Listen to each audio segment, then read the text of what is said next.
अध्याय 15 क्रिया। पढ़िए और समझिए। निम्नलिखित वाक्यों को ध्यान से पढ़िए। हवा चल रही है, चित्रकार चित्र बना रहा है, बिजली चमक रही है, किसान हल चला रहा है। उपर्युक्त वाक्यों में कुछ न कुछ कार्य हो रहा है।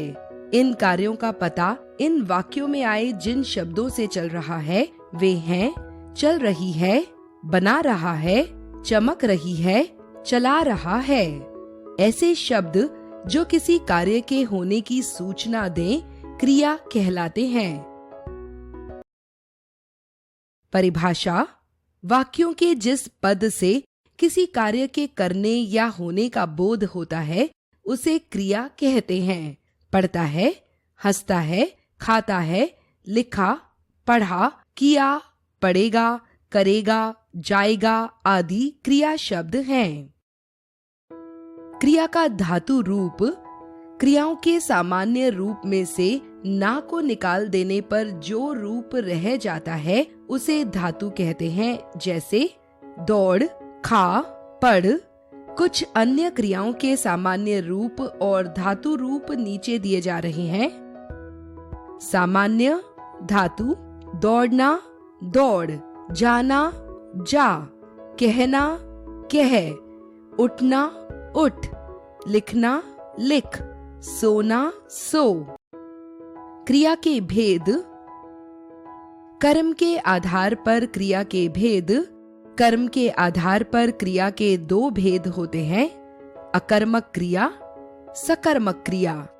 अकर्मक क्रिया: जिस क्रिया का फल कर्म पर न पड़कर कर्ता पर पड़ता है, अर्थात जिस क्रिया में कर्म की आवश्यकता नहीं होती है उसे अकर्मक क्रिया कहते हैं। जैसे बालक हंसता है, चिड़िया उड़ती है, बच्चा सोता है, घोड़ा दौड़ता है। उपर्युक्त वाक्यों में सभी क्रियाएं बिना कर्म की हैं, इसलिए ये सभी क्रियाएं अकर्मक हैं। सकर्मक क्रिया: जिस क्रिया का फल कर्म पर पड़ता है, अर्थात जिस क्रिया में कर्म की आवश्यकता पड़ती है उसे सकर्मक क्रिया कहते हैं। जैसे नैना पुस्तक पढ़ती है, बालक निबंध लिखता है, पिताजी समाचार देखते हैं, मोहन गाना गा रहा है।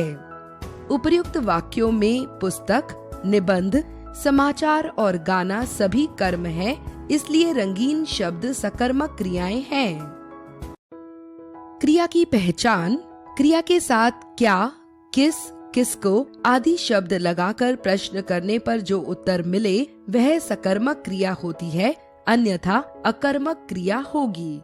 उदाहरण: लड़का हंसता है। प्रश्न: लड़का क्या हंसता है? उत्तर: नहीं मिला। यहाँ हंसता है अकर्मक क्रिया है। उदाहरण: बालक पत्र लिखता है। प्रश्न: बालक क्या लिखता है? उत्तर: पत्र। यहाँ उत्तर मिला इसलिए लिखता है सकर्मक क्रिया है। संरचना के आधार पर क्रिया के भेद: रचना के आधार पर क्रिया के 5 भेद होते हैं: सामान्य क्रिया, संयुक्त क्रिया, प्रेरणार्थक क्रिया, पूर्वकालिक क्रिया, नाम धातु क्रिया। सामान्य क्रिया: जिस वाक्य में केवल एक क्रिया हो उसे सामान्य क्रिया कहते हैं। जैसे रजत विद्यालय गया, लड़की ने खाना खाया। संयुक्त क्रिया: जिस वाक्य में एक से अधिक पद मिलकर क्रिया का कार्य करते हैं उसे संयुक्त क्रिया कहते हैं। जैसे वह लिखता गया, उसने खाना खा लिया है। यहाँ लिखता और खा मूल क्रियाएं हैं। गया और लिया है रंजक क्रियाएं हैं। रंजक क्रियाएं मूल क्रिया के साथ लगकर उसके अर्थ में विशेषता ला देती हैं। आना, जाना, उठना, बैठना, लेना, देना आदि रंजक क्रियाएं हैं। प्रेरणार्थक क्रिया: जिस वाक्य में कर्ता स्वयं कार्य न करके दूसरे व्यक्ति को कार्य करने के लिए प्रेरित करता है उसे प्रेरणार्थक क्रिया कहते हैं। जैसे पिता ने पुत्र से पत्र पढ़वाया, सेठानी ने नौकरानी से कपड़े धुलवाए।